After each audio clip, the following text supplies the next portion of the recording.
The Washington Post is reporting that Bernie Sanders is considering several options for his campaign. And unfortunately, one of those options is to drop out. Let's talk about it.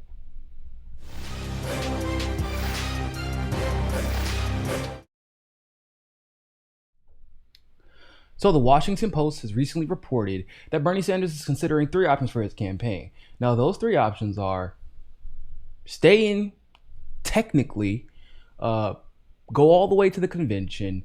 However, he would not do any attack ads or criticisms, at least any significant ones, on Joe Biden up until that point. The second option is balls to the wall, go big or go home, criticize Joe Biden, campaign effectively, get as many delegates as possible, and then go to the convention and see what happens. Now, the third one, which is of course my least favorite, and I'm sure it's your least favorite as well, is to drop out. Now, it should be understood that there are actually legitimate consequences that have to be considered with every option. I know everybody wants to go straight to the you better not drop out option. And I would be in that camp as well, but I think we have to also weigh in the consequences of each option. So the first option is stay in the race technically, but do not attack Joe Biden. I don't understand why at that point you'd be staying in the race then. Because my assumption would be that you're staying in the race technically to not attack Joe Biden because you don't want it to affect the outcome of any election with he and Donald Trump, which I assure you, Bernie Sanders. Let me be clear about something. Nothing you can do can affect the outcome one way or the other when it comes to Trump and Joe Biden. That's just a fact. He's going to get demolished. He's going to get throttled. It's not going to be pretty. It's going to look like remember that fight with Ronda Rousey when everybody was like, oh man, she got the, oh no, she don't, oh, this got ugly fast. It's going to be like that, except for in 1 round instead of 3. It just won't be pretty. So there's nothing you can do to affect that. But that's a reason why Bernie would want to be go in that direction. Now, the other reason is he would try and be given concessions from the Joe Biden campaign, perhaps being made the face of the Democratic Party, perhaps being able to pick the Democratic National Chair, committee chairman or chairwoman going forward, perhaps a cabinet position, maybe at the Fed or for HUD or something to that degree. Hell, or even maybe, just maybe, a VP position. The only problem with that is if you are going to refuse to attack him and, of course, disallow your surrogates and your campaign staff from attacking him and criticizing him in a Democratic primary, which is what a Democratic primary is supposed to do. It's supposed to test your mettle because, make no mistake about it, Donald Trump is not going to go easy on whoever the nominee is. If you're not going to allow them to criticize Donald Trump, to criticize Joe Biden, then what exactly does he have to fear from you? You can gather all the delegates you want to, but let's be honest, the machines are, you can't overwhelm voting machines. They just type in and the vote, the result is exactly what they want it to be. So you don't have any leverage at this juncture if you're not going to criticize Joe Biden and potentially weaken him versus Donald Trump, right? So I don't think that the first option is a viable one at all. I don't think it should be considered. I don't think it should be on the table. The second option, go big or go home. That's the option I like. Campaign aggressively. But let's talk about the third option and why it may look like an option, but in my humble opinion, I do not believe that is an option for Bernie Sanders at this juncture. I don't believe it's an option. That third option is dropout. Now, it had been reported to me from some staff members who shall remain anonymous that Bernie had been considering dropping out for at least a week or so now, basically since the end of Tuesday. And it makes sense. A lot of people have been resigned to the fact, a lot of, Bernie's biggest fans, like even Crystal Ball, have been resigned to the fact that Bernie Sanders may drop out. Here's the thing, though. Can't do it. You cannot do it. And there are a whole host of reasons why. Bernie, you dropping out right now would send a very clear message to the establishment. And it will also, unfortunately, send the same message to everyone this movement has impacted and affected in one way, shape, form, or another. You've had over 1 million volunteers. I remember on the first Super Tuesday, your campaign had boasted, rightfully so, over making 30 million phone calls in California. You were winning Texas handedly. You were winning Maine handedly. You won Iowa despite rigging that really unlike we've ever seen before in a caucus situation. You won New Hampshire despite 3 counties clearly having machines that were rigged in the favor of Pete Buttigieg. You raised $46 million in January. I remember the day you announced, I think you raised $6 million in 6 hours or some crazy nonsense like that, or $6 million in 3 hours.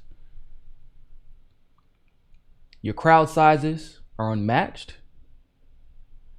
By every metric, by every standard ever set by history, except for in 2016, of course. Not only should you have been the nominee, but it shouldn't even have been a competition. It shouldn't even have been a competition. And for all we know, it really hasn't been a competition. They've just been handing it over to Joe Biden. But if you concede, if you drop out at this juncture, you are telling the establishment they can do whatever the hell they want to. And we better just get over it. That it doesn't matter how popular a politician is.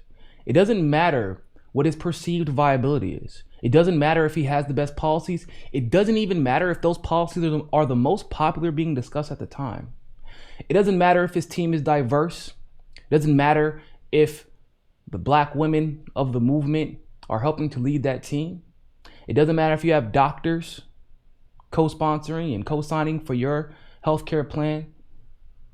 It doesn't matter if you make drastic positive changes to your previous campaign. It doesn't matter if you've raised the most money. It doesn't matter if you talk to and speak to the black community. It doesn't matter if you campaign in the off season. It doesn't matter if you get workers $15 an hour at Disney World or Disneyland in California. It doesn't matter if you've helped people in West Virginia. It doesn't matter if the nurses support you. It doesn't matter if the teachers support you. It doesn't matter if the youth support you. It doesn't matter.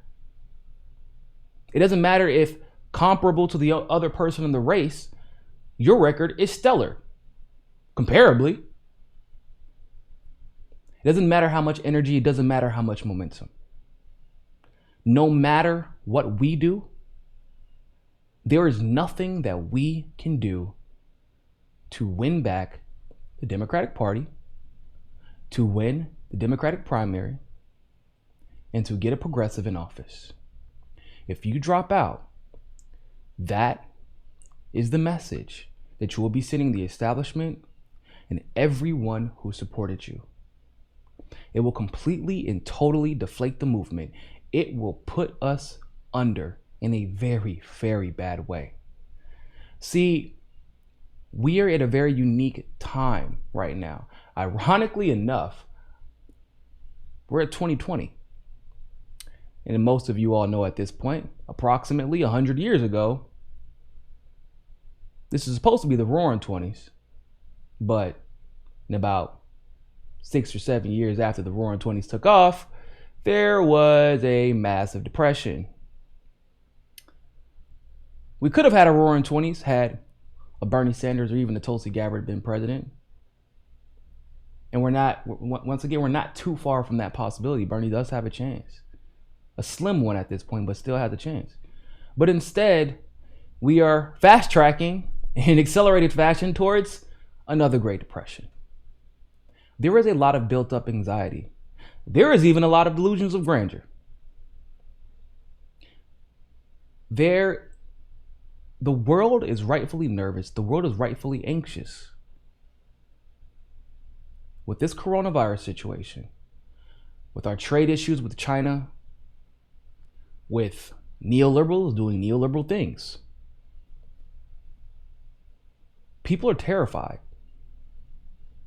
Now, I understand you have benefited, and rightfully so. You've benefited a lot from this movement. For the first time, you're finally being celebrated for being a great senator, when a lot of other senators and a lot of other legislators have been celebrated in ways we don't even understand it, nor know why, without really doing anything. So I get it, and you deserve that. Brand new house.